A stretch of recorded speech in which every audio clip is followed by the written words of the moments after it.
Ce séjour présidentiel aura sans doute insufflé une nouvelle dynamique, rappelant que c'est par le travail acharné, l'innovation et la mobilisation des ressources propres que le Burkina Faso construira son avenir.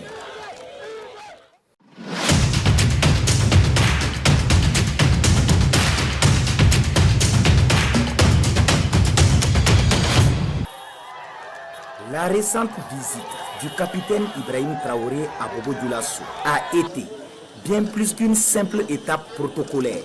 Elle marque un tournant décisif dans la lutte pour la souveraineté alimentaire et le développement économique du Burkina Faso. Ce séjour, riche en actes concrets, a mis en lumière une vision claire et une détermination face aux défis que le pays doit relever. Des actes qui se veulent une impulsion majeure pour l'autosuffisance alimentaire.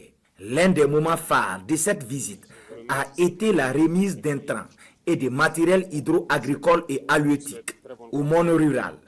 Un geste estimé à près de 104 milliards de francs CFA. Cette initiative s'inscrit dans l'objectif de l'offensive agro-silvo-pastorale et halieutique 2023-2025 qui vise à garantir l'autosuffisance alimentaire à court terme pour le Burkina Faso. Face aux défis alimentaires caractérisés par un contexte sécuritaire assez difficile, il est urgent de transformer le secteur agricole. Le capitaine Ibrahim Traoré l'a rappelé avec force.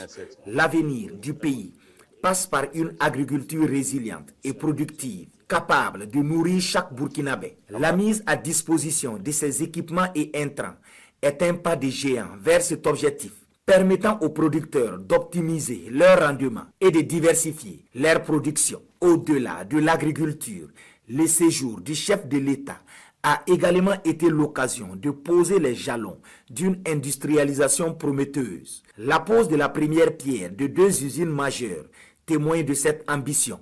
Une usine de transformation de la pomme de cajou à Péni, un investissement de plus de 6 milliards de francs CFA. Cette initiative va permettre de valoriser localement une ressource abondante, créant ainsi de la valeur ajoutée et réduisant la dépendance aux exportations de matières premières brutes. Une unité de fabrication de médicaments vétérinaires à Samandeni, un projet d'environ 21 milliards de francs CFA. Cette usine répondra à un besoin crucial en matière de santé animale, un pilier essentiel de l'élevage et de la sécurité alimentaire. Elle permettra également au Burkina Faso de réduire sa dépendance vis-à-vis des exportations de vaccins et de pouvoir économiser plus de 10 milliards de francs CFA. Enfin, la visite de l'Anatrans, une entreprise locale qui excelle dans la transformation et la commercialisation de la noix de cajou, a souligné le potentiel existant et l'importance de soutenir les initiatives privées.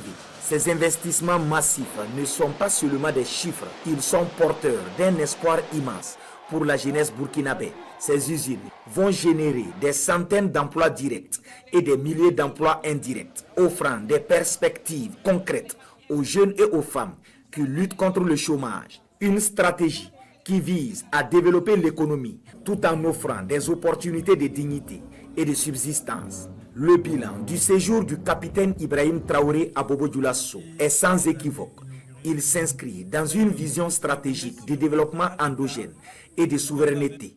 Au-delà de l'urgence de vaincre l'insécurité alimentaire, c'est un Burkina Faso résilient, autonome et prospère qui se dessine. L'accent mis sur l'agriculture, l'élevage et l'industrialisation locale, avec un fort impact sur l'emploi des jeunes, démontre une approche holistique et pragmatique.